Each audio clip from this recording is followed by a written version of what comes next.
Testing. Okay, wonderful. Welcome to our August 19th Brevard City Council regular council meeting. And it's exciting because this is the very first time that we have held a council meeting at the Mary C. Jenkins Community Center. So I'm so glad that our industrious staff has managed to overcome all of the technology challenges so that we can broadcast live from here, as well as accommodate everybody to come here in person. And so I just want to say welcome to everyone that has joined us at the center and everybody that is watching. Before we start, I want to introduce all of our elected officials and staff sitting up here on the dais. To my far right, we have Councilman Lauren Wise. Next to him, we have Councilwoman Pamela Holder. Next, we have Councilman Mac Morrow. I'm Mayor Maureen Kopoloff. To my immediate left, we have our City Clerk, Denise Hudson.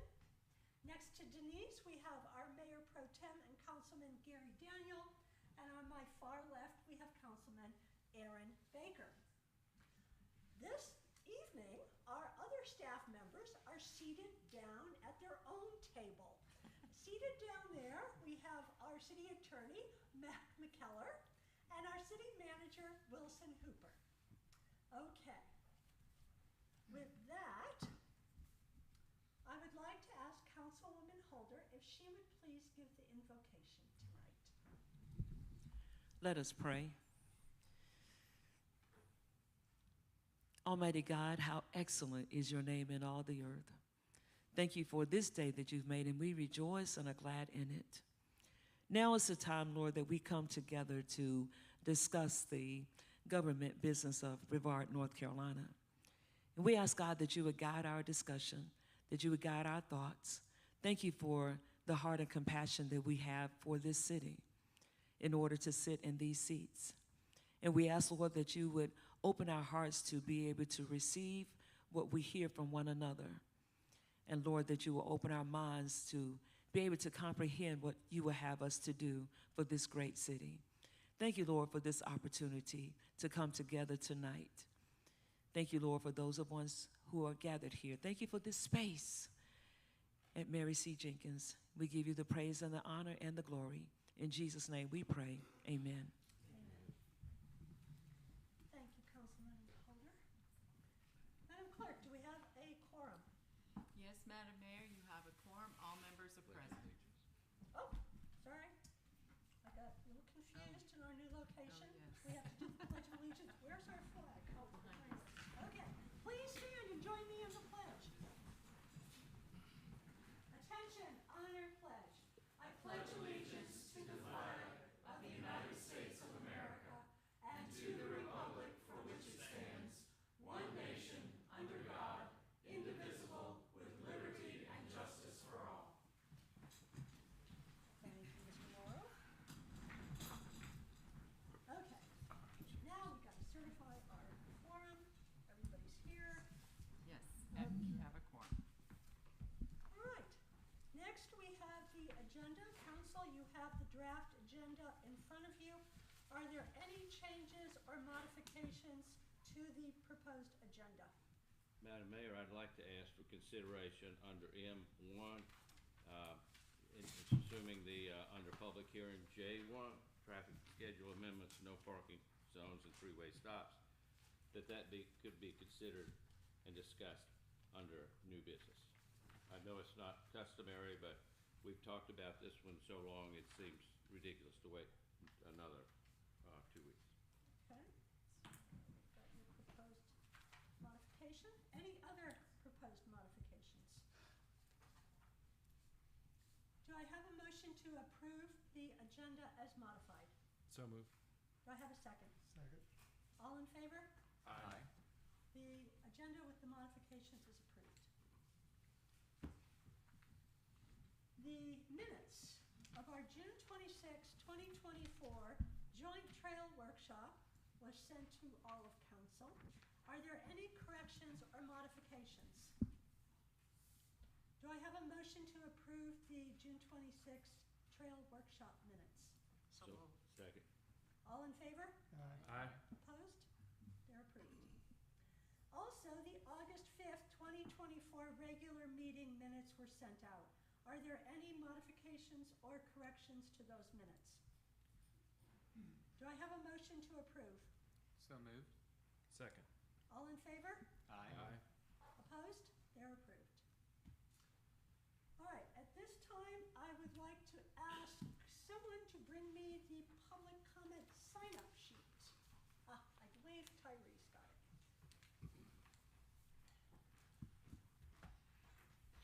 Can you keep the public hearing ones up there until?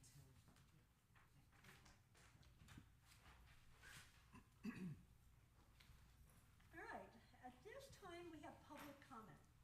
The public is invited to speak during public comment at this time on any topic unless it is a public hearing item on this agenda.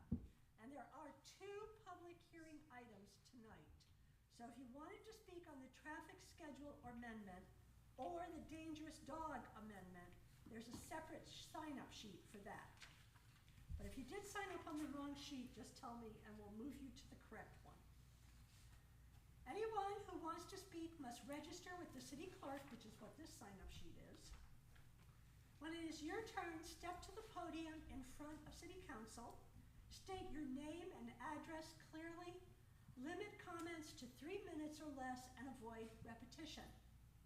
Direct comments to the full council, not to an individual council member or to staff, and groups are encouraged to appoint a spokesperson on their behalf.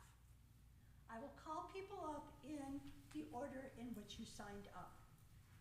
Our first person during public comment is Mr. David English.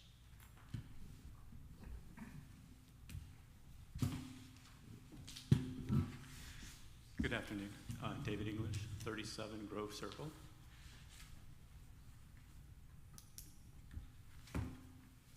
Go ahead, I Mr. just wanted to make some comments about, I received my city tax bill last week, and there was an unexplained stormwater fee on there. So I went to City Hall and found out that through the tax office that stormwater fee is for stormwater maintenance in the city, which I understand and see the need for it. I ride my bike around all summer and seen different aspects of it. Where I live is an older part of the neighborhood where the pipework is over 70 years old, and I live on a hill, kind of like that one, so that I have a fee for something I don't actually get service for. So I just wondered if there were things that because my water runs down 275 feet to a branch, which I think, unless you're counting that branch as part of the stormwater service. But my question is, did you also consider things like if people are going to have green roofs, or if they're going to have permeable sidewalks or permeable driveways? Since the thing that I read on the tax code said that it was just based off of impermeable surfaces, which I think was based off of your square footage of your house and your roof. And so I know that Brevard needs that. I've seen a lot of areas that there's a big need for the stormwater maintenance and improvement. And so I know that I'm not trying to debate the fee. I'm just wondering if there's any, for example, I have a pipe that runs underneath the street, then dumps all that water down the hill on the back of my property for about 200 feet. And it doesn't actually get to the creek because there's a swale and a berm. So it actually, if it gets there through groundwater instead of surface water. So 2 summers ago, I went to the Public Works and asked if I could do like a joint project to get the piping all the way down to the creek.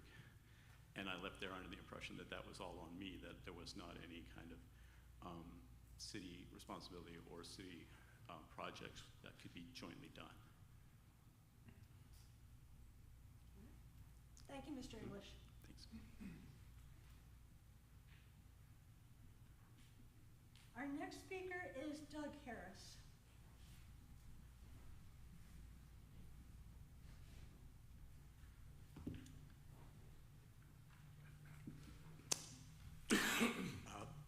Excuse me.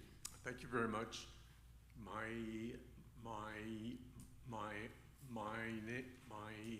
name's Doug Harris. I live at 153 Franklin Street. I've spoken to several of you one-on-one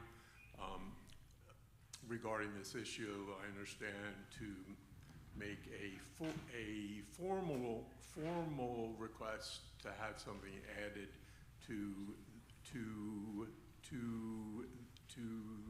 the UDO, a more formal request before the whole body is the way to do it. I would like to see a requirement added that if a project stalls, as we've had several construction projects stall for a certain amount of time, that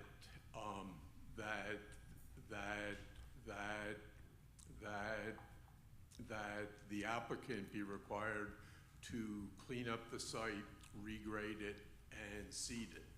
If you think about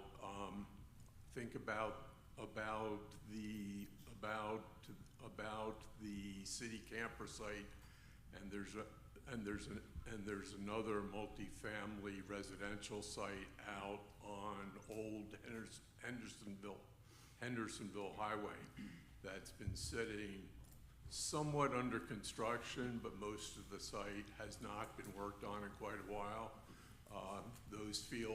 Those sites are gravel, they are mud for the neighbors, they are very unsightly for people coming into town by way of those roads.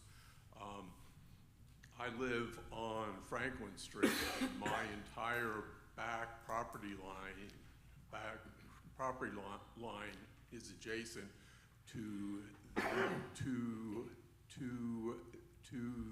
the Presbyterian church property, where there's been lots of conversation about housing project. And while I support that project and look forward to 30 seconds, Mr. Harris. to there being housing there, I do not look forward to the possibility that they would clear that lot, something happen to the viability of that project, and there be perhaps years of mud and dirt construction material. It's a simple thing to require the applicant to clear up their site, and I don't think that's onerous to the applicant. So I would suggest that you work with staff and add that to the ordinance. Thank you. Thank you, Mr. Harris. Our next speaker is Scott Barnett. Good evening. My name is Scott Barnett. I live at 123 Gillespie Circle here in Brevard. I am here just to ask y'all to consider a sign ordinance for the political signs along the lines of the one that applies when elections are close by. They can go out, I think it's 30 days before, and then they have to be taken down 10 days after. Anyway, lately there's been a proliferation of them. I think they're an eyesore, and there's just a lot of them. Some of them went up in June. So we've been looking at them for 3, 4, 5 months, or will be by the time of the election. And 30 days, to me, seems like a perfectly reasonable amount of time for a political sign to be posted and displayed. And so that's all I got. If y'all would consider putting some rules on that so that it can only be posted within 30 days prior to the election. And then we don't have to look at them for so long, and probably other people are bothered by them too. That is all. Thank you. Thank you, Mr. Barnett. Our next speaker is Jay Farrell. Hello, my name is Jay Farrell. I live at 309 West Probart Street in Brevard. First, I want to thank the mayor, the council, the manager, the police chief for taking great interest in the traffic problems on Probart Street and having passed an intent to do something about it. I'm commenting to encourage due diligence and haste to get the job done. I live very close to the top of Railroad Avenue, so I hear the fender benders often take place and see them. I see cars going at very high speed up the road while children are on the road crossing on the bike path without looking. I see cars ignore the warning lights at the bike path. You guys are familiar with the problem. And just for the sake of safety, encourage everyone to take action on that as soon as possible. The traffic calming, three-way stop, et cetera. Thank you. Thank you, Mr. Farrell. Our next speaker is Morris Jenkins.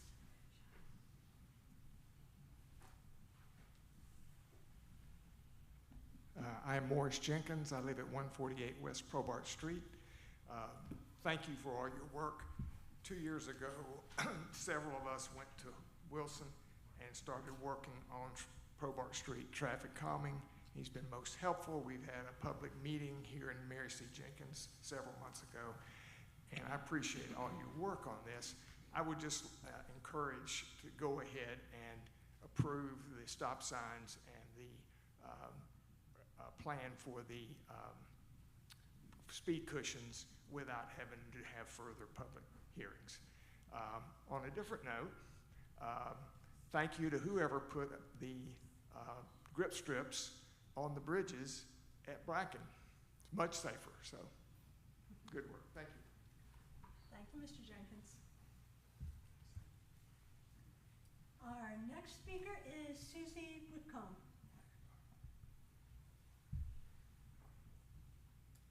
Susie?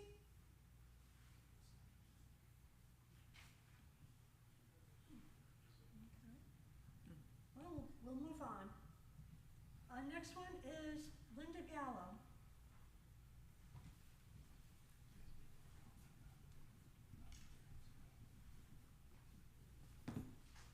Hi, my name is Linda Gallo,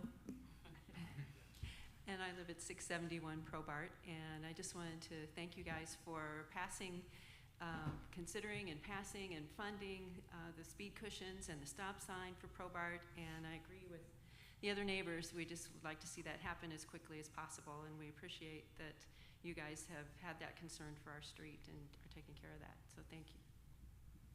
Thank you, Ms. Gallo. Our next speaker is Jimmy Veal.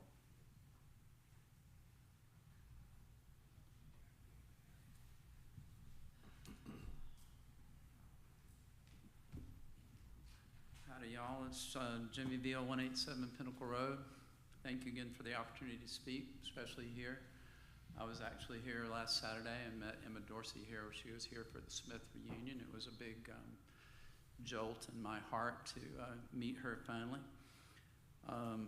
I also want to thank those of you that managed to squeeze a little time in your schedule for me to sit down and slide some pieces of paper across the table to you.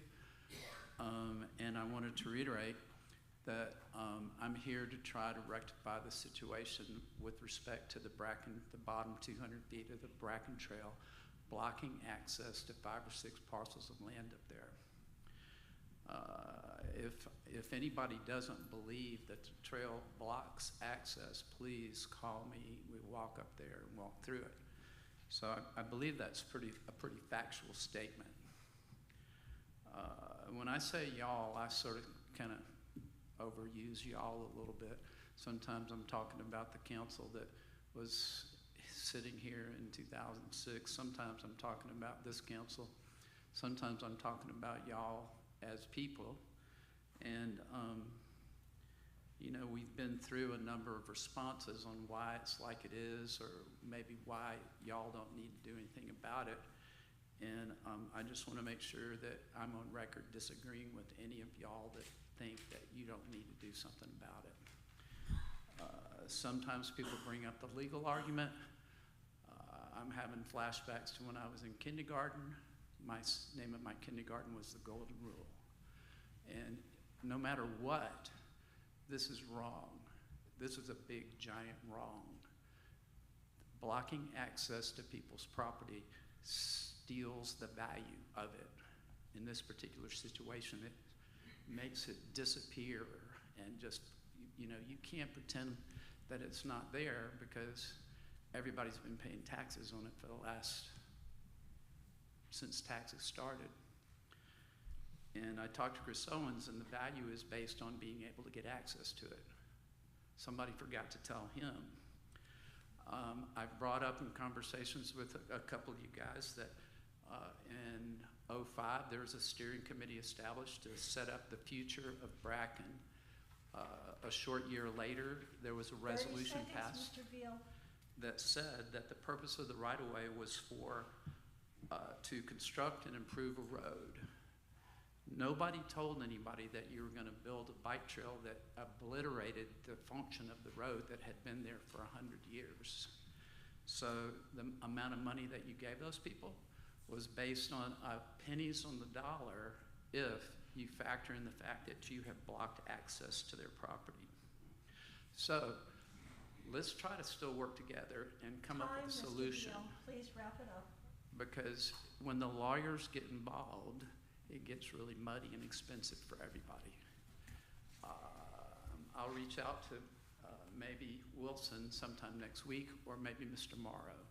And thank you very much. Time. Thank you. All right, that is everybody, unless Susie Whitcomb has returned. No? Okay, then that is everybody that has signed up for public comment. At this time, we will move on to certificates, awards, and recognition. And again, we have a wonderful event happening. I'll call Chief Tom Jordan, our Chief of Police, up. And that is a badge pinning ceremony for Alyssa Coburn, who is being promoted to sergeant. Chief?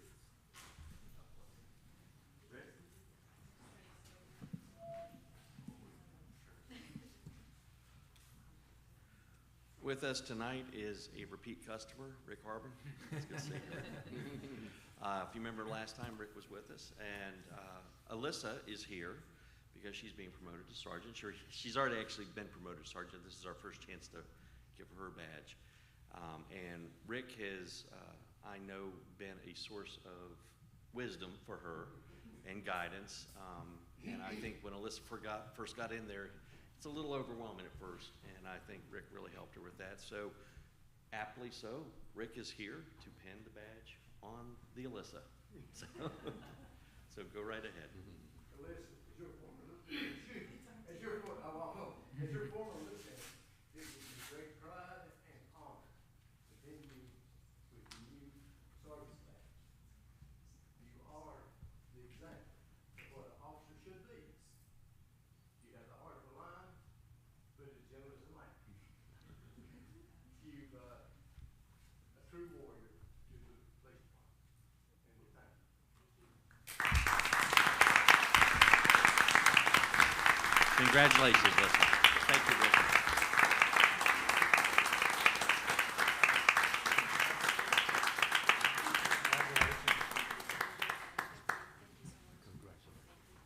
Best wishes.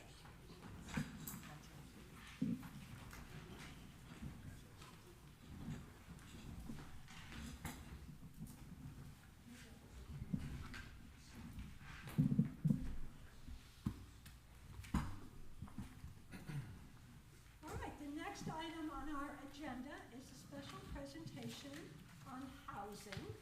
And I believe City Manager is going to introduce this. Yes, ma'am. Before I introduce our speaker, I just want to make a couple comments about the public engagement sessions that were scheduled for this week on the Presbyterian Church property. Those have been postponed pending more study. And council, I spoke to each of you all last week about that additional information that we needed before we could have those meetings. And I reached out to the contractor to find out the cost of gathering and providing that extra information, and it was a nominal fee, $1,000. So I went ahead and signed that contract amendment and asked them to get to work. So we'll have that information in a couple weeks, and we'll be able to talk more intelligently about our next steps then. Until then, I'd like to still talk about our housing efforts over the last 2 years. And so to do that, I'm going to ask our senior planner, Emily Brewer, who's been our lead staff person on housing matters, to review our accomplishments over the last few years. And after she does that, she's also going to give a preview of what we staff are going to recommend our next undertaking be. So Emily, please. Thank you, Wilson. Yes, okay. Yes, so I have apologies on the technology, but we have a presentation today, as Wilson said, to talk about a lot of the different things that we've been working on over the past 2 years for affordable housing.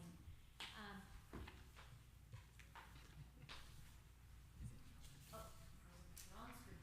Okay, well, first of all, what is affordable housing? Housing is considered affordable if a family is paying less than 30% of their annual income on housing-related expenses. That includes rent, mortgage payment, utility, all of those different things that you need to be able to live in a home. This 30% definition is standard for most, if not all, federal, state programs, and so that's why we use it.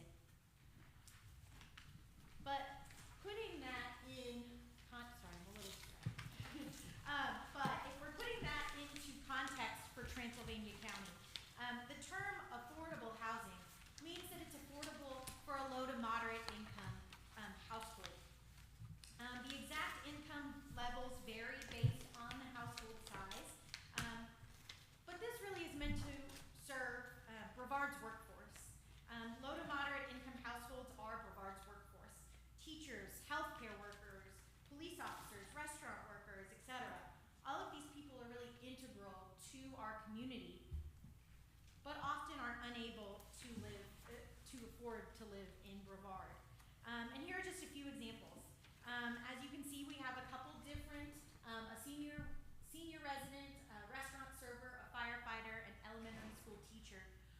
All of these people, if we're assuming a one-person household, can afford to spend 30% of their income. So that first column, the income, is what they could spend on, the second column is what they could afford to pay in rent. But the average rental rate right now for a one-bedroom apartment in Brevard is $1,960 a month, which is significantly over each of those affordable rents. It's important to note that that number is pulled as of April. There are currently zero one-bedroom rentals available for anybody living within Brevard. There are 15 two-bedroom and up units available for rent in Brevard, and the average price of those is $2,700. So this continues to be a problem, and it really does affect the heart of our community and our workforce. So I know you all anecdotally know the need and know what we're talking about, but we had the Development Finance Initiative conducted a housing needs assessment specifically for us and our community, and they found that at least 350 renters, low to moderate income renters, and 305 low to moderate income homeowners have housing needs in Brevard. And about 50% of those are spending more than 50% of their annual income on housing expenses. And that term is that they're severely housing cost burdened. But that number of households with housing needs, that was a static number taken in 2020 based on most recent available data. And we know that that housing need has continued to grow post-pandemic. And so, as I said, the last 3 years, housing costs have continued to rise, and that really increases the number of housing cost burdened households we have here in Brevard. But there's also that continued pressure with limited housing stock. Increasingly competitive market has had vacancy rates below 2% basically since the pandemic. And as I said, right now we have even less. It's less than 1% right now. And population growth and increasing home sales and tripling in the number of seasonal use properties has continued to put that pressure on the market. We also know the land and construction costs have gone up. Prices in general have more than doubled for a number of housing-related expenses. And so we really have to think about affordable housing as a critical need for our community to be able to move forward. And we have identified that as a top priority in numerous ways. It's in recent years, the community has time after time highlighted it as the top concern. Actually, affordable housing has been highlighted as a critical need in all of our recent planning efforts of the past 20 years. But most recently, in 2023, March of 2023, City Council adopted the Building Brevard 2030 Comprehensive Land Use Plan, which ranked as the most important goal to be expand housing opportunities for all residents while preserving the character of Brevard and its neighborhood. And with all of that input and outcry from the community, City Council has been responding and has instructed staff to be able to move forward on a lot of these different initiatives. First and foremost, City Council elevated the Housing Committee to be a policy committee and really expanded its scope to look at all of the different things that we can do to support housing, and I'll highlight those in just a minute. It also was categorized housing policy, action, and funding as top priorities for both the fiscal year 2023 and fiscal year 2024 budget process as part of their strategic planning. And so it really has been a critical element of all of the efforts that we've undertaken. And finally, City Council has been able to support and put forward resolutions to aid in legislative advocacy and agenda setting at the state level and at the federal level. I'll talk more about that in just a minute. But what can local governments really do for housing? There's a lot of different ways that we can support affordable housing in our community. Creating new units, preserving existing units, supporting all of the different programs that are available, and reviewing the regulatory environment to make sure that there's no additional barriers. Those are all different important housing goals for us to be able to address this crisis. But the city, inherently as a municipality, is limited in exactly what it can do. And so on the screen, I've provided some information about what a city can do to be able to support these lofty goals. First, for creating new units, the city can use its policies, programs, and tools to allow for the creation of more affordable housing. We have preservation can also be done through implementing policies and programs. And then partnership and collaboration becomes an important way that we can continue to support housing programs, whether they be city or outside partners. And then finally, reviewing the regulatory environment so that we can ensure we're not creating any additional barriers to housing creation at all different price points. So I'm going to highlight some of the things that we've done. This is all just since mid-year of 2022. So we're very excited to be bringing all of this before you today and talking about it. First, regulatory changes. Definitely had a lot of movement on regulatory changes in the past couple of years. I'm sure you're probably sick of hearing me talk. But first and foremost, missing middle housing allowed by right in all of our residential zoning districts. This is a really important way for us to create different types of housing and new opportunities. Triplexes and quadruplexes, that was approved in June of 2002. Accessory dwelling units are another form of kind of missing middle housing option. And we increased the size of those, and since then we've had at least 10 new accessory dwelling units being created since that was adopted at the end of 2022. We also just recently passed clustered home development. This is kind of like a cottage court, but it's really a way for us to be able to put additional housing units on a property that matches the scale and context of the neighborhood. So for example, being able to have 4 single-family homes, smaller single-family homes around a common open space where we can creatively use some of our more challenging sites that we have at our disposal and have a density bonus attached to that. It has been highlighted amongst many other municipalities as a big win as well, so I've already been sharing all that news. So very excited to report that.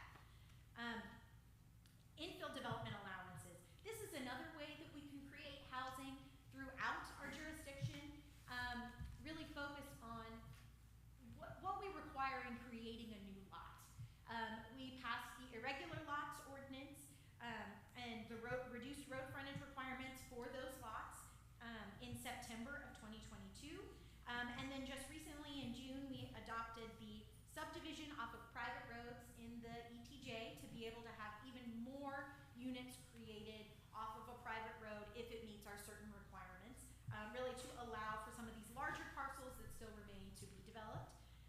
And then group developments and interior lots. Like I said, having more of a diversity of housing stock within one parcel. Of course, we can't talk about regulatory changes without talking about short-term rentals. This has been a topic of interest for many, many, many years. And then in August of 2023, the Short-Term Rental Task Force put forward some recommendations for amending our regulations to allow for short-term rentals only within some zoning districts, and then also having that permanent resident exemption. This is a really important element of this regulation because it allows for people who live on the property to be able to have another source of income. Another great way for us to think about affordability of living in our community. And then the last regulatory change I want to highlight is our upcoming architectural standards. One of the ways that this can support housing is by ensuring that these larger developments really align with the character of Brevard. Very often, the biggest concern we hear from neighboring residents is that it's going to be too large, or it doesn't fit in, or it doesn't make sense there. And so being able to proactively put in some regulatory guidance, or regulations and requirements to be able to ensure that these larger developments do actually fit into the neighborhood. And we've done a lot of community engagement, as you all know, about our architectural standards. And so we're looking forward to being able to codify that and be able to explain exactly what the character of Brevard is. Partnership and regional participation. This is also a big one that we've been working on for a number of years, but I'll just highlight some of the more recent things. Collaboration with nonprofits and local advocates. We can't talk about housing without talking about the transformational collaboration with Brevard Davidson River Presbyterian Church. This really serves as a model for civic and faith institutions across the state to be able to work together to serve a community need. And so we're very honored to be working with them in this collaboration and be able to set the stage, set the tone for what a civic and faith partnership might look like. Habitat for Humanity continues to be a partner that we work with. We have been working with them on a couple other projects and collaborate pretty frequently on all of the different things that they're working on. I'll talk a little bit more about one in just a bit. And then finally, I want to highlight the work of the Brevard Transylvania Housing Coalition. They've really been able to convene a ton of important people and talk about housing and elevate it to a community crisis level where everybody can come together and talk about a lot of the different needs. And that has been an amazing collaboration of convening of important stakeholders. Better alignment with county housing efforts. The Transylvania County has an ongoing housing study of which we've been a part of and been able to work with them on what that might look like. So we're continuing to work with them on that. I also want to highlight that the county did provide us support for the pro-housing grant application that we submitted last year, which is really important for us to be able to think about overall welfare and wellness of our units, of the housing units. So if you recall, the Azalea neighborhood where the sewer extension was proposed is not only an affordability issue, but also a public health and safety issue. And so collaborating with them on that, with the planning department and their public health department has been really great, and I think sets the stage for a great continued partnership on that front. And regional participation. As I said, we've been doing a lot, especially with the regulatory changes, and being able to share that and share our lessons learned and being able to work with people on across our region has been an important part of the work and advocacy that we've done for housing. We have a representative on both the Asheville Regional Housing Consortium, which distributes home funding, federal funding, to various projects throughout throughout our region, and one of which is the Fairhaven Meadows project, which is in the final stages of permitting, and we're hoping to move forward with that very quickly. We're excited about that. But that is just one example of some of the projects that have received home funding. And then we also have the Land of Sky Regional Housing Alliance, which is in its early stages, but it's focused on coordinating efforts region-wide, being able to make those connections, and be able to put together summits, information sharing, etc. And then legislative agenda setting and advocacy. This has been something that you council have taken on, but also staff has taken on to the extent we can. The legislative agendas that you've put forward have included things like making affordable housing as an eligible expense for tourism dollars and expanding various federal and state resources for housing. And that's not to mention the ongoing conversations with legislatures and decision makers at the state and federal level to be able to advocate for our community. And finally, funding and subsidy. This is one of the things that I'm most proud of, is definitely all of the work that has been put into the Housing Trust Fund. In March of 2023, City Council approved an expansion of the Housing Trust Fund to align with city priorities, but also to align with our statutory authority. Cities are limited in what they can accomplish, in what they can fund and contribute to as part of an affordable housing project. But the way that the Housing Trust Fund bylaws were, if you recall, were very, very limited. And so improving the Housing Trust Fund really meant opening it up to all of the different options that we have at our disposal so that it can be more flexible and nimble and change as the community does and address some of the ongoing challenges as they come up. And then the City Council has approved ongoing contributions to the Housing Trust Fund. The fiscal year 2023, it was equal to 2 cents of property tax. Fiscal year 2024 is equal to 1.5 cents of property tax. And it's really important because these were the first contributions to the Housing Trust Fund since it was initially created in 2012. So it really exemplifies the commitment and severity of the crisis that we're prioritizing this time and time again. The Housing Trust Fund now has approximately $645,000 in cash with some additional funds in receivables. So this has been an incredible accomplishment thus far. And then we as staff have been looking at potential city-owned sites for disposition so that we can continue to bolster the Housing Trust Fund and be able to contribute more to our ongoing housing efforts. So that is something we are currently working on and hope to be bringing back before you in the near future. And then finally, we have the Development Finance Initiative contract. This has been instrumental in being able to move us forward. The Development Finance Initiative is out of the UNC School of Governments, and they work with communities to be able to attract private investment and in affordable housing.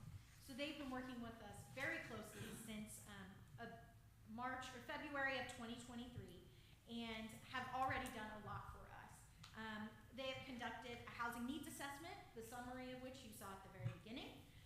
They identified opportunity sites for a potential city-supported project and really helped facilitate the lease agreement with the Brevard Davidson River Presbyterian Church. I will just pause for a moment to say DFI has been really a wonderful partner for us and also has learned a lot from us. And so they're excited to have the church city lease agreement as a model to be able to use statewide. And so we're very excited to be on the cutting edge of that and being able to really demonstrate how a community can come together for something critical like this. DFI's scope also includes identifying community priorities, assessing financial feasibility of a specific site, and soliciting a development partner for us to move forward with a city-supported project. So stay tuned for their next phase And then pursuing state, federal, and private grants. As wonderful as it is that we have the Housing Trust Fund, we know that this is a larger project, a larger problem. And so we are proactively pursuing a number of different grant opportunities to try and make an impact on some of these larger projects that we have as well. In 2023, we applied for Pro Housing, which was for the Azalea Rhododendron Neighborhood Sewer Extension, and also being able to put funding towards preservation programs and anti-displacement programs. We will be resubmitting that application with some feedback, based on feedback, and some changes, which I'll highlight in just a minute. But I also wanted to call out the Habitat for Humanity Woodland Terrace Sewer Extension. This is something that we've been working on with Habitat for Humanity. They acquired a large parcel on Woodland Terrace and have been we've been in the talks with them about how we can extend sewer to that property. And so, as Wilson alluded to, we will be looking to reapply for the Pro Housing application. And this is one of our major next steps that we wanted to bring forward with you today. So the Pro Housing project proposal, as I said, is going to be including the sewer extension to Habitat for Humanity, endowing the city's housing trust fund preservation programs, which we've estimated at about $1 million worth, and then extending sewer to the Azalea Rhododendron neighborhood along the main spine, the main area. This would be right along Old Hendersonville Highway. It would make sure we have the access from Old Hendersonville Highway, and then we have the pump station.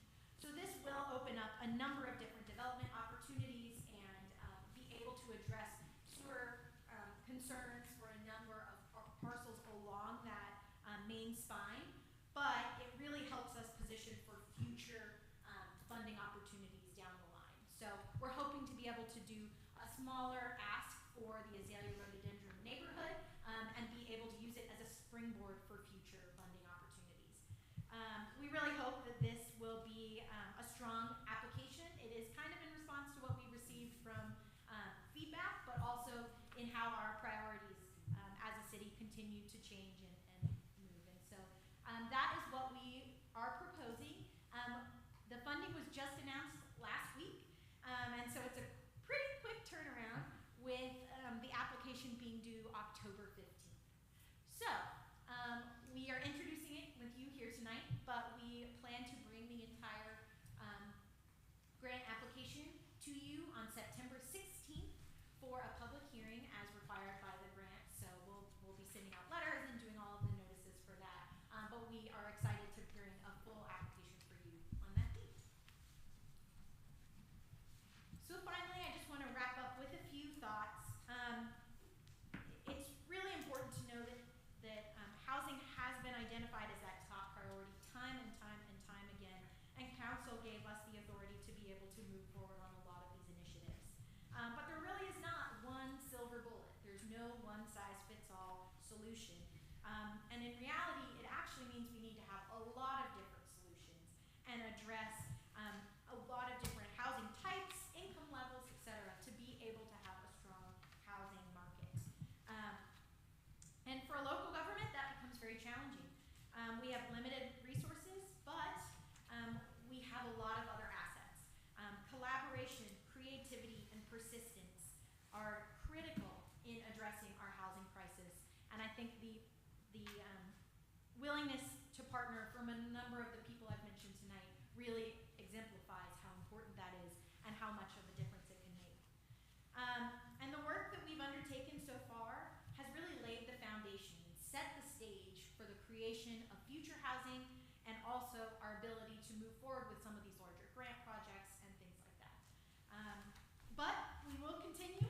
We continue to address regulatory barriers, apply for those new funding opportunities, and pursue the city-supported affordable housing project that I talked about with the Development Finance Commission.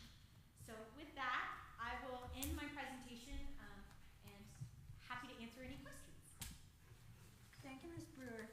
That this point, I'll see if council has any questions that they would like to ask. Mr. Wise, any comments or questions? I don't really have questions. I've seen these numbers multiple times in the past, and they seem to get worse every time, which isn't very funny. But I actually have colleagues who cannot find housing in our community, and I know many workers who can't as well. I really appreciate the effort our planning department has put into trying to resolve some of these issues, and to the previous city council. We obviously have a lot of work ahead of us. I would just, we have to remember as discouraging as these numbers can be, there are paths forward, and we just have to just keep vigilant. So thank you. Ms. Holder? Thank you so much. I know that was intense and a lot. A couple questions. You mentioned that the one-bedroom rental rate is like $1,900. What is the goal for us as far as rental rates in affordable housing? What would be that goal? What would that look like? And a two-bedroom, $2,700? Sure. So the ideal, your affordable renter or housing expenses vary based on the number of people in your household and your income level. But the safe way to say it is that 30% of your income can be spent, your household income can be spent on housing. And so the easiest way to explain it would be this slide that talks about Brevard's workforce. That second row, it says one bedroom affordable rent per month. That is the maximum that that person could spend on housing for it to be considered affordable. And all of those people on this list are in that affordable, the low to moderate income threshold. So at 30%, we're looking at $430, is that correct? Yes. Is that possible? It certainly can be possible. A lot of times those units at the smaller end or the lower end of the spectrum are done through federal programs or larger programs, larger developments, where the price is set based on your income at a much smaller level. And so those are typically part of a mixed income community with a lot of other units at different price points. So for example, if a housing developer were to apply for the low income housing tax credits, which is one of the largest funding sources for affordable housing development, multifamily affordable housing development. Typically, they require some units at 30%, some units at 40 to 50%, and some units at 60%. And so that will help offset some of those costs. And that would be based on income, correct? Yes, correct. Okay. The rent you pay is based on your income. I didn't hear mixed use, so I like that. Councilmember, can I contribute an answer to that question too? We don't have one, but I think one of these days we ought to have one. And what I mean by that is when these programs that we've been building and setting the stage for actually break the ice and start creating units on the ground, and we find out whether we're capable of continuing with that and building more units over the course of the next decade or so, I think once that happens, we ought to come back as a city and set goals like that. You know, we want to help create 200 units over the next 10 years. We want to create enough units so that the market rate stays level or decreases. We don't have those yet, but I think those are worth setting once we take that next step and start actually creating units in the ground. All right. And the other question is regarding regulatory changes and the character of Brevard, and I'm guessing that that's based on the architectural study that was recently completed. Do we know what that character looks like yet? We have the visual standard, visual guidelines report that is the summary of all of the community engagement and efforts that our consultant, Serbia, put forward.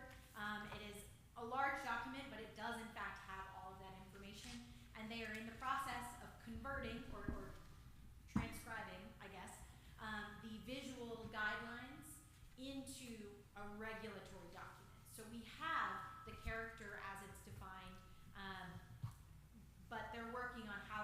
actually implement that as a regulation in the city code. And so we have overall Brevard character, but then they also focused on a number, 5 different character areas that had unique characters for us to be able to think about individually as well. Okay, thank you. Yeah. Thank you. Mr. Morrow? Emily, I always love your enthusiasm and your energy, and thank you for that, and for the opportunity for housing grants, because I really do believe that the board is, and thanks to you and your staff have really done in the committee, have really stepped up. What's missing, the other governmental agencies, we can't fix missing middle without the state or without the federal government. And so we just need to be optimistic that there be some state change, that folks in those levels will understand that cities like Brevard that are trying are gonna need a little bit of help too. Thank you, though. Mr. Daniel? Yeah, I would say that the picture is bleak. However, I do take hope in this report that we are moving forward. And I take a great deal of hope in your comment or statement of collaboration, creativity, and above all, persistence. Because we cannot take no for an answer. And we need to keep working on this. So thank you. It's encouraging. Thank you. Mr. Baker? Okay, at the risk of looking like a lounge singer, I'm going to hold the microphone so people can hear. And I'm going to try to keep my comments short because they're just comments. I don't think I have any questions for you, Emily, even though I can't see you. I know you're over there somewhere. And I just want to say that I think this is the greatest example that I have of our staff responding to the policy directives that this council has set. And sometimes I've learned in my time on council that's a delicate dance. A lot of times policy comes, or policy recommendations at least come from staff, as they are the experts on what's happening at the city. But other times the council sets an overarching priority, and then staff goes and does some work to figure out how to tackle it. And I see this as an example of that. I think it's pretty remarkable looking at the dates in this presentation that the amount of work that has been done since about 2020 and 2021, when I think this issue really took on a new prominence in the city. And the amount of work that we've done is really, really amazing. And the second thing I wanted to comment on is that it's very, very easy with housing to have cynicism creep in. And no matter how you feel about affordability and housing, the size of the issue is overwhelming, and it's very easy to become cynical. The speed of government is quite slow, as I know we're all aware. And housing and the free market moves very quickly. So it's easy to become cynical about our ability to respond to that. And it's also sometimes easy to be cynical about your neighbors. It's easy to be cynical about if you're living in a comfortable home, it's easy to feel cynical about those who might be struggling and wondering, well, why can't they just pull themselves up by their bootstraps? But I think based on the presentation here and other information that we have, it's very clear that this issue is not about that. The housing in Brevard is broken to a certain extent. And for many people, they can no longer afford to live in the place that they love. And along those lines, I hear a lot of conversations at the committee level, but also just talking to people about what people love about Brevard, and overwhelmingly, they always mention the small town feel. And sometimes that's used, okay, I'm going to be cynical here for a second. Sometimes that's used as a way to sort of shut down larger projects or change or things like that. But I truly believe that the small town feel is built by the people, you know, the firefighters, the restaurant servers, the school teachers that live here. And the ability of those people to still remain in Brevard is what is going to make Brevard keep that small town feel.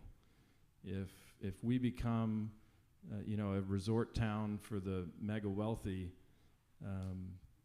it is not going to feel like a small town. And affordable housing is the key to maintaining that. So I want to thank the staff for all the work that's gone into this. And Emily, you mentioned that, you know, maybe we're tired of hearing about housing, but I am not tired of hearing about it. And I hope that you and the staff continue to work on this. And I'm looking forward to us making some real concrete progress with units very, very soon. So thank you. All right, thank you, Emily. All right, we will move on to our public hearings. And our first public hearing is on the traffic schedule amendments, no parking zones, and three-way stops. And I believe the city manager will give us a brief overview of it before we open the actual hearing. Yes, ma'am. I want to apologize to the council and to the folks in attendance. If we were in our normal space, I'd pull up some maps, but because the technology here is new and different, I don't have maps to go with my presentation, so I'll do my best to describe where I'm talking about. The first, today's hearing is about 2 changes to the traffic schedule that one we know quite well, and that's the three-way stop at Railroad Avenue and Probart Street, part of the Probart Street traffic calming project that was approved by council over the summer. And so yes, this is just a formality. But the second change to the traffic schedule today is new to the full council, but has been referred to the full council by the Public Safety Committee, and that is to make the west side of Probart Street along the trail, the west side of Railroad Avenue from Probart Street to where the trail crosses just past Whitmire, a no parking zone. So essentially the intention of this would be to prevent cars from parking next to the trail. And we think, and the Public Safety Committee has recommended that, thinking that that'll be safer for the greenway, but also just more attractive for our community. And so those are the 2 changes to the traffic schedule that are required to be put up for public hearing tonight. But the third element of this package of traffic improvements does not require a change to the traffic schedule, but I do want to tell the congregation about it, and that is that we plan on converting the east side of Railroad Avenue between French Broad and Whitmire Street. So the place that's adjacent to the salvage yard, the household salvage place. Yes, thank you. From a right turn lane onto Whitmire to on-street parking. And we think we can fit between 5 and 6 spaces there. And so that doesn't, as I say, that doesn't require a change to the code, but it'll be executed alongside the no parking on the other side of Railroad and the three-way stop at Railroad and Probart, if you all decide to move forward with these changes tonight. So that's my presentation. I'm happy to answer any questions, but if there are none, ready for the public hearing. All right, I will just read the rules about the public hearing. The public is asked to adhere to the following guidelines for the public hearing. Register with the city clerk by printing your name, address, and phone number on the sign-in sheet. When it is your turn, step to the podium in front of City Council. State your name and address clearly. Be concise, avoid repetition, and limit your comments to 5 minutes or less. Direct comments to the full council, not to individual council members or to staff. This is a time to provide your comments, but not to ask questions. A public hearing is not an appropriate venue for a question and answer session. Designate a spokesperson for large groups. Each person may speak once for a specific public hearing. At this point, I will ask for a motion from council to go into a public hearing for traffic schedule amendments. Do I have a motion? So moved. Second. All in favor? Aye. The public hearing is open. We have one person who has signed up to speak in the public hearing, and that is Morris Davis. Thank you, ma'am. I've lived on Brevard Street for 43 years on the corner of Galloway and Brevard. I speak tonight to the urgency of this happening at the corner of Brevard and Railroad Avenue. The traffic is like that Christmas song. Gee, the traffic is terrific. And on that corner where I live, Galloway comes straight in like this, and 25 feet later, there is White Oak Lane that goes this way at an angle. That is 1 block from the 3-way stop that is needed so badly. So my speaking this evening is because of the urgency of it. The traffic is horrible. People say they don't speed, but they do. The traffic has increased horribly in the last 43 years that I've lived there. And I believe that what is proposed for the 3 stop signs at Railroad and Brevard is going to be a great answer to the problem. Across the street from me, there's been 4 houses built since January. They're building 2 more on White Oak right now. Each time they come and work in the morning, there's about 16 pickup trucks. All that traffic combined with all the cement trucks and trucks from Lowe's and other places and school traffic, it can be horrible. And I believe what you have proposed is going to be wonderful. But hurry.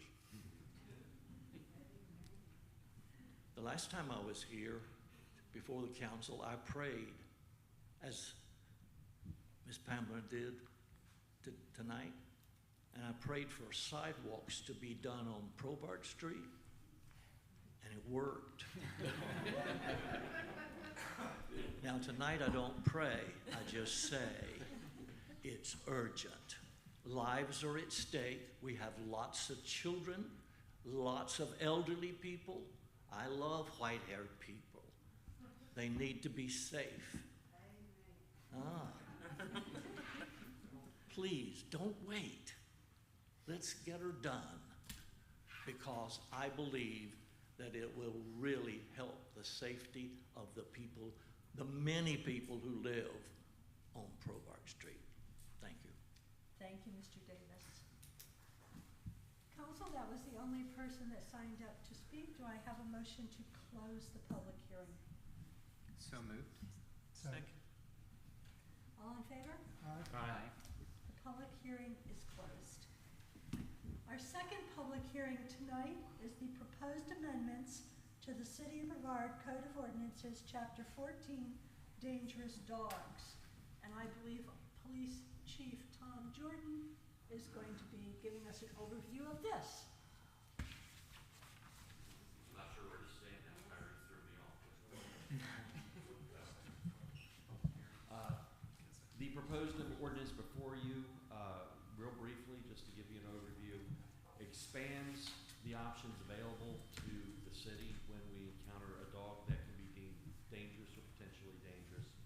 Expands the definition, allows for an expanded due process for those owners that have a dog that has been declared, which is always important to have, is that due process. And the goal is to create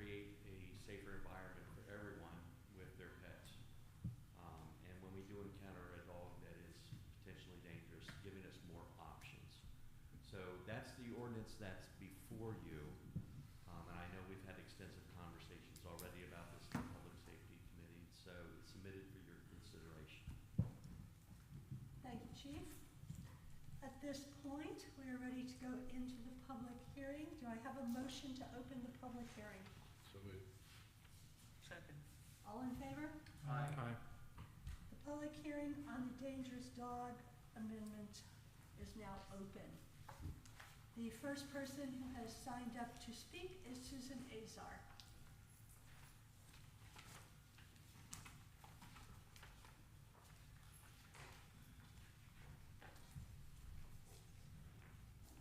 My name is Susan Azar, A-Z-A-R. I live at 12 Hilt Street Extension. Anything else you need to know about me? That's it? Okay. That's good. I'm here to encourage you to support the proposed dangerous dog language.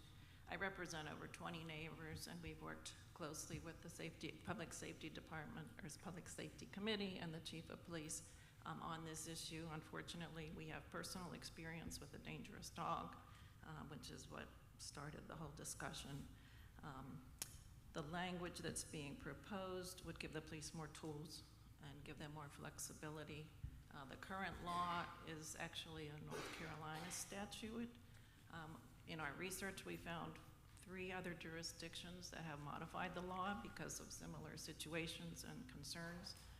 Brevard would be the 4th in the state and the 2nd city in the state to modify the language. So I think there's a need. Unfortunately, we found out the reason for the need as the other jurisdictions did as well. So I would encourage your support for the modification to the language. And I think it's important that it gives them the ability to make us all in a safer environment. And with the public and the tourists that we have in town, it's very important. So keeping us all safe. Thank you. Thank you, Ms. Azar. That is the only person that signed up for the public hearing. Do I have a motion to close the public hearing? So moved. All in favor? Aye. Public hearing is officially closed. The next item on our agenda is consent and information. The following items are on it. 1, the tax settlement report for July 2024. 2, project ordinance wastewater treatment plant upgrade or replacement project. 3, resolution fixing a date of public hearing for annexation. Jason Shepherd, 35 Verdery Avenue. 4, Estito Trail 30% design contract. 5, joint agreement for reciprocal access easements by and between the City of Brevard and Monte Vista Incorporated. 6, Council Housing Committee minutes, June 11th, 2024. 7, Council Public Works and Utilities Committee minutes, July 1st, 2024. 8, correspondence, no action, offered as information only. A, Land of Sky RPO Technical Advisory Committee minutes, June 20th, 2024. Do I have a motion to approve the consent agenda? So moved. Second. All in favor? Aye. Opposed? Consent agenda is approved. The next item on our agenda is unfinished business. This is the proposed amendments to the City of Brevard Unified Development Ordinance, Chapters 5 and 13, requirements for underground wiring. And Mr. Aaron Bland, our Assistant Planning Director, will give us a review. Yes, thank you. So if you remember, Council held a public hearing on this item on August 5th, and it is a staff-initiated text amendment to clarify the intent and requirements for new wiring for new developments to be underground, things like power, phone cable. Planning Board recommended approval of this and also submits their written statement of consistency as required. And we're asking for a vote tonight, so your options are to approve, deny, revise, and approve, or send back to the Planning Board. Council, do I have a motion regarding the proposed amendment? So moved. Are you moving to approve it? Approve. Okay. Do I have a second? Second. Any discussion, Mr. Morrow? Thank you. That's long overdue. Mr. Wise? No comments. Good job. That is a comment. I made a comment. Say no comment. I did say no comment. I'm a politician now, I guess. Ms. Holder, No comments. Mr. Baker, I have no comments. Mr. Daniel. Neither do I. All right, I'll call for a vote. All in favor? Aye. Opposed? All right, it passes. All right, we have one additional item under new business that was added, and that is the traffic schedule amendments, the no parking zones, and the three-way stops. And that was to move this for action by council tonight with a vote. Do I have a motion concerning these proposed traffic amendments? Move we approve them as presented. Second. Is there any additional discussion? Mr. Baker?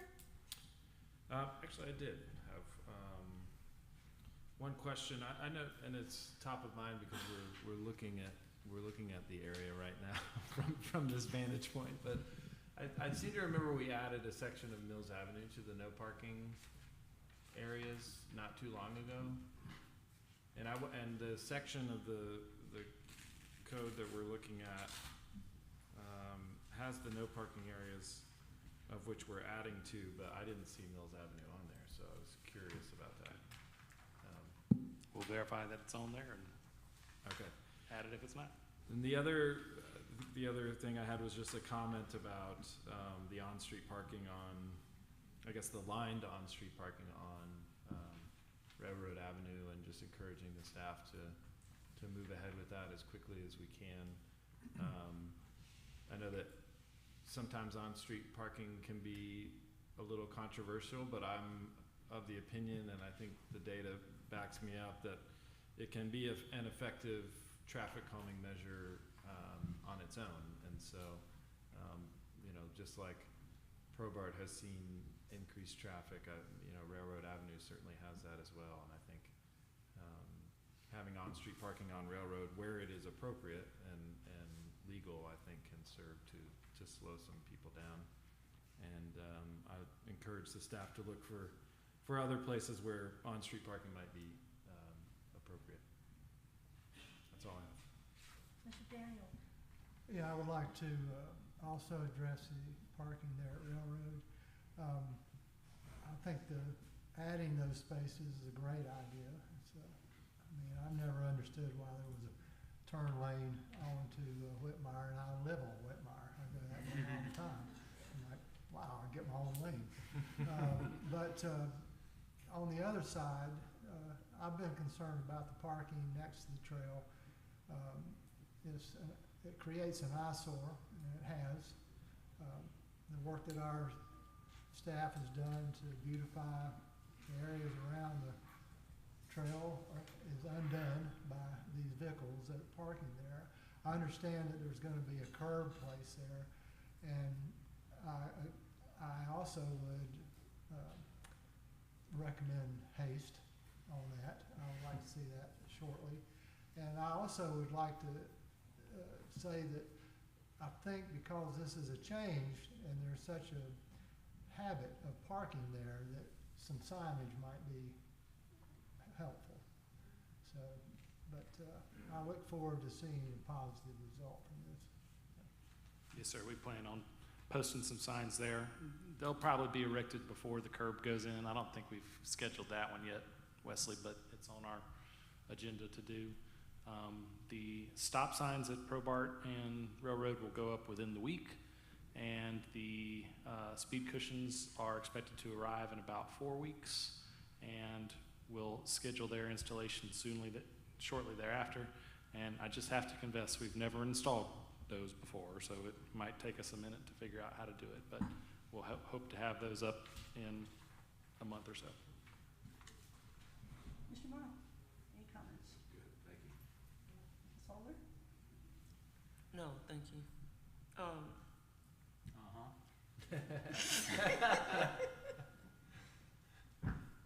Any comments before we vote? Mr. Weiss? Only comment is I really appreciate the synergistic efforts of both traffic calming and safety and kind of looking after our trail systems in Brevard. I think this is a great example of how we can really improve both those things with one move. All right, we have a motion on the floor. All in favor? Aye. Opposed? Okay. The amendment to the traffic schedule is approved. And that brings us to remarks and future agenda considerations. All right, and we will start with Ms. Holder. Okay. That was my hesitancy, whether it was appropriate here or now, and I think my comments would be appropriate now, or maybe considered when we're looking at traffic planning on Oakdale and Main Street. And it's on my mind fresh today because it almost happened. I was out in the intersection and I couldn't see cars coming because of parking on that street. Of course, we don't want to remove parking, but you have to be so far out there before you notice that traffic is coming down Main Street. And today I was out there, I drove slowly to see the car that was coming down Main Street. So maybe consideration can be given there, and a light blink to say there's a car coming, or some type of warning to let us know that there is a car coming down Main Street when we're coming across Oak Lawn. With the parking there, I don't know if anybody else has experienced that or not, but it is a concern. It has been mentioned to me by other citizens as well, but it has actually happened to me too, to avoid accidents. And thank you, staff. Mr. Wise. First off, I want to congratulate Sergeant Coburn for her promotion. Also want to say congratulations to David Todd, who is our new Assistant City Manager. I don't know if he's here, he may not be. He's not the assistant to the city manager. If you watch The Office, those are very different things. And perhaps most importantly, Well, we're hiring one of those too. Yeah. Oh, really? Yeah. Excellent. Also, congratulations to Wesley Shook for getting rid of that active thing in front of his title. So congratulations all around to all those people. I want to reemphasize again the importance of housing in all of our minds and to our community's minds. And also remind everyone that we have another partner in this with our county and county commissioners. And I would encourage all of us to continue to reach out to them to see what we can do to create partnerships for help from them. This cannot be solved by one entity alone, and we have only 7,000 people in this city and 35 plus in the county, and they all are important. So I would encourage us all to continuing talking to the county about this issue as well. And that's it. Thank you. Mr. Morrow.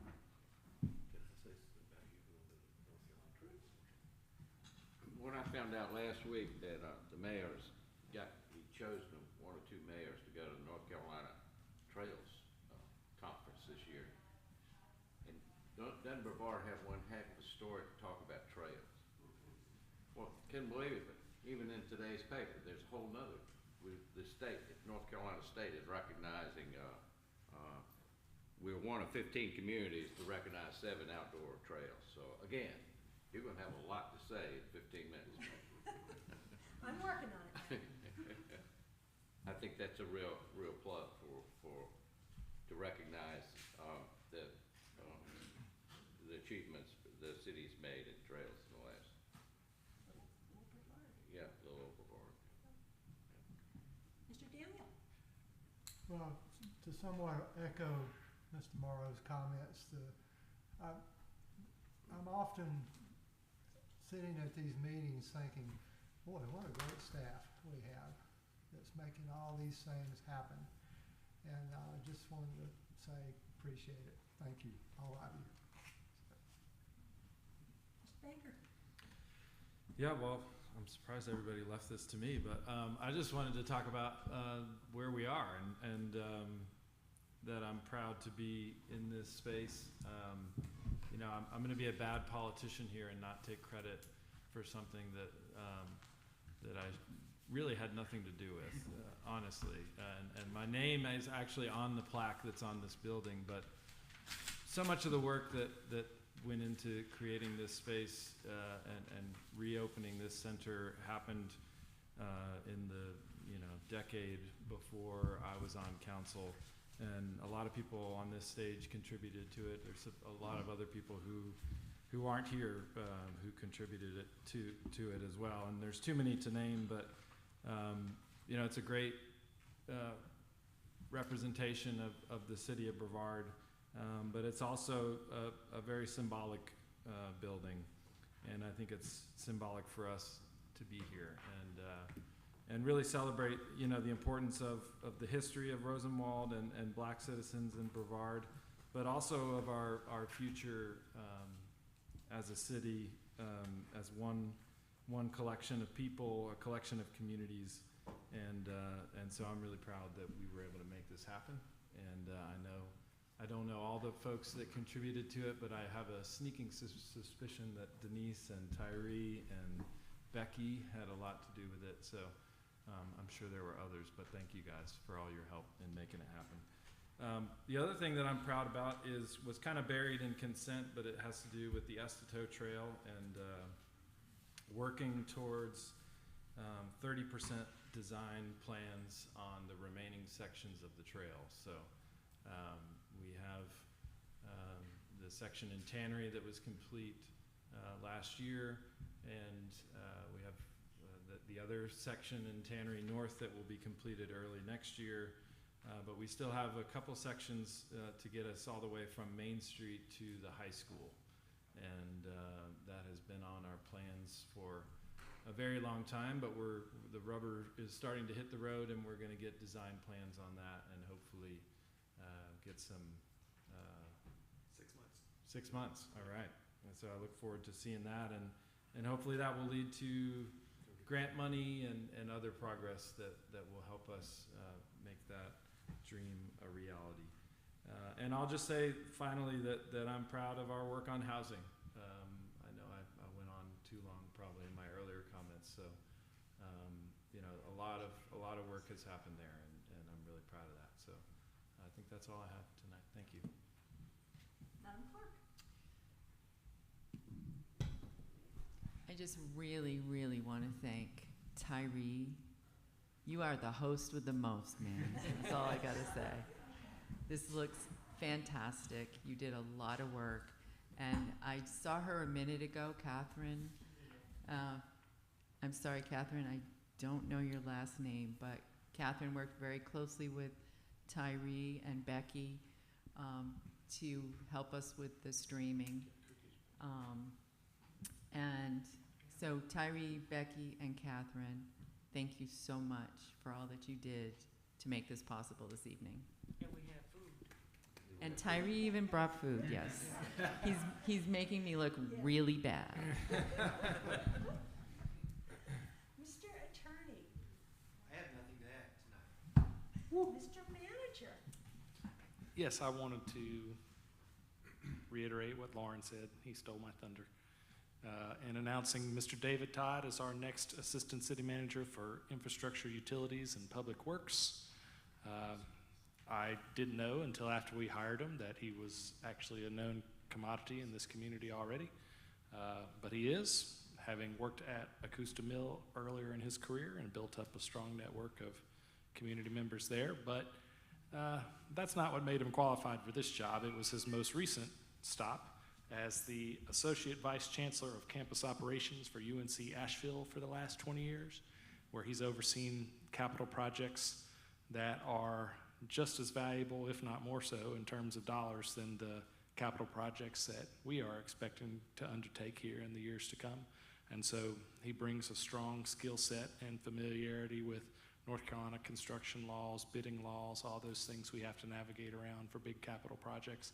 And he just seems like a thoughtful and diplomatic guy, and all his references and colleagues that we talked to confirmed that impression. So we're happy to have him join the team. I looked around, he's not here tonight, but he will be here at our next meeting because he starts work August the 28th.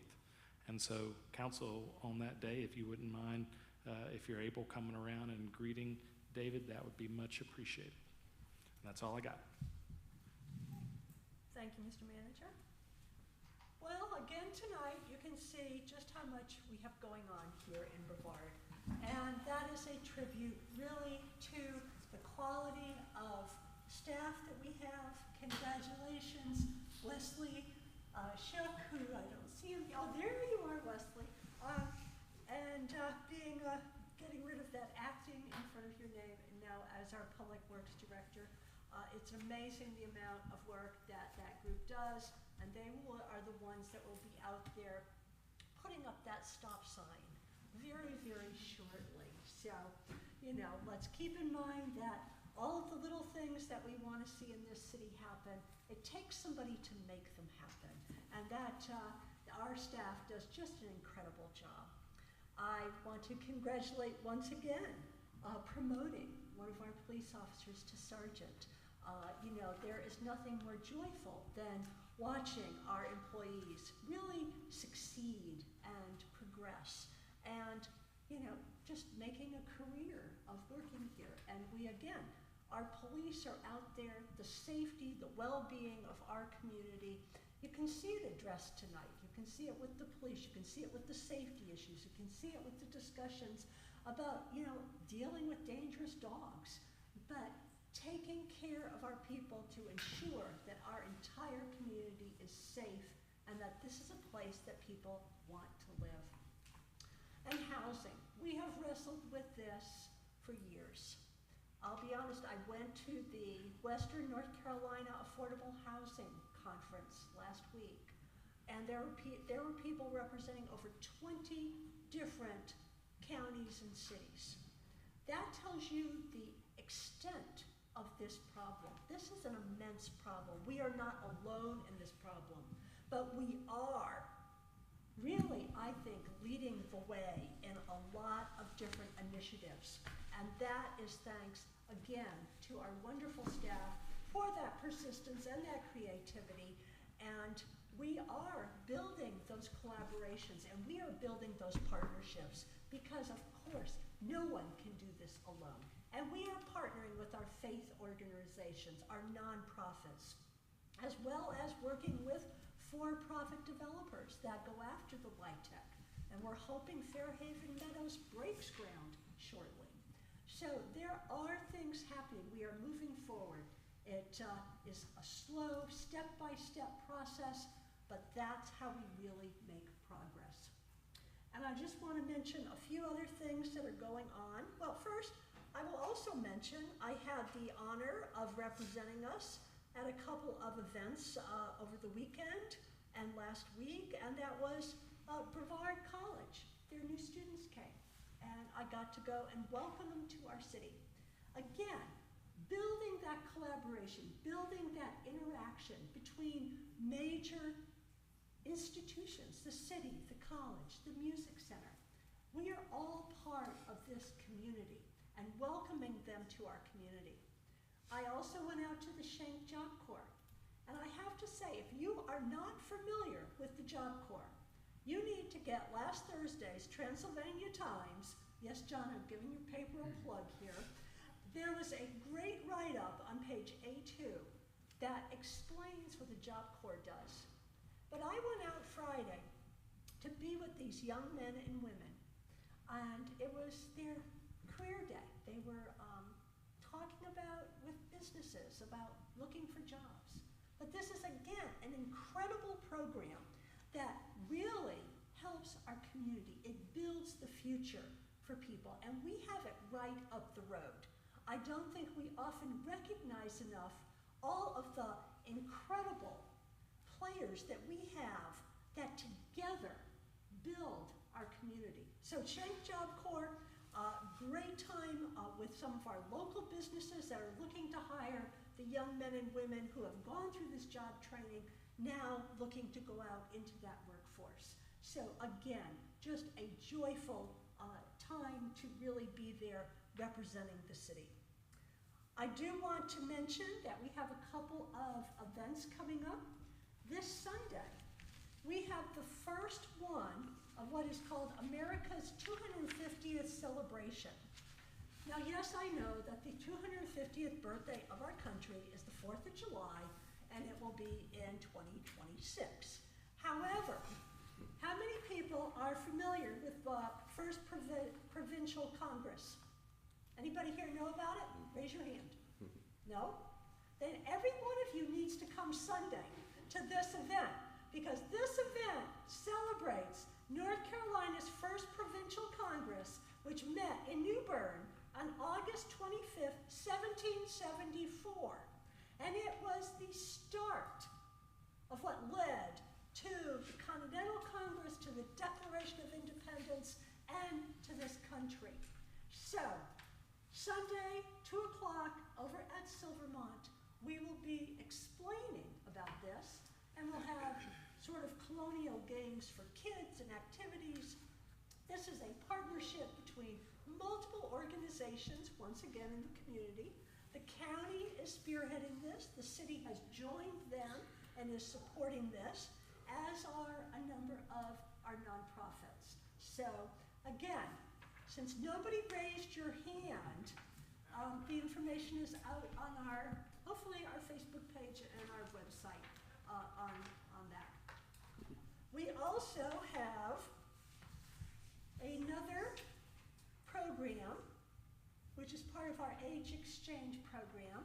And on this one, we're partnering with Blue Ridge Community College, another one of those great institutions that we have. And this is a really sort of build your own personal wellness plan. This is for people 50 and over. We are working with a lot of the students that are in the nurse training program, along with, of course, qualified nurse instructors who will be here, who will help you design a personal fitness program, a wellness program. We've got dental, nutrition, movement, cognitive fitness, and the first one of these, there are 6 of these different sessions, is on August 26th here in the Mary C. Jenkins Community Center at 9 o'clock in the morning. So again, another way to just really sort of build that partnership, that collaboration across not only the institutions, but also the people and the demographics here in our city. And finally, 2 more things. We are having our trails, as Mac mentioned. We really were honored to be one of the places picked for a statewide trail conference, and our trails have put us on the map. And we have our Acosta Trail public input session, or public information session. It's going to be on September 10th from 5 to 7 in the Rogo Room. Did I get that right, planning? Yes. I got that right, yeah. And this is to show you the 30% design that has been completed on the Acosta Trail. So please put that on your calendar, come to the Rogo Room, take a look at what we have spent the last year actually designing, because we're going to continue to be moving forward with that into the 100%. And finally, if you want to have a conversation with the mayor, the next Meet the Mayor is August 22nd, 11:30 to 12:45 here in the Mary C. Jenkins Center. So if you don't want to come to a city council meeting, if you want to have a more informal discussion, we will talk about whatever is on your mind. So come join me Thursday at Meet the Mayor. And with that, I believe we have no closed session. I believe with that, we are ready for a motion to adjourn. Second. All in favor? Aye. We're adjourned. Thank you, everybody, for coming.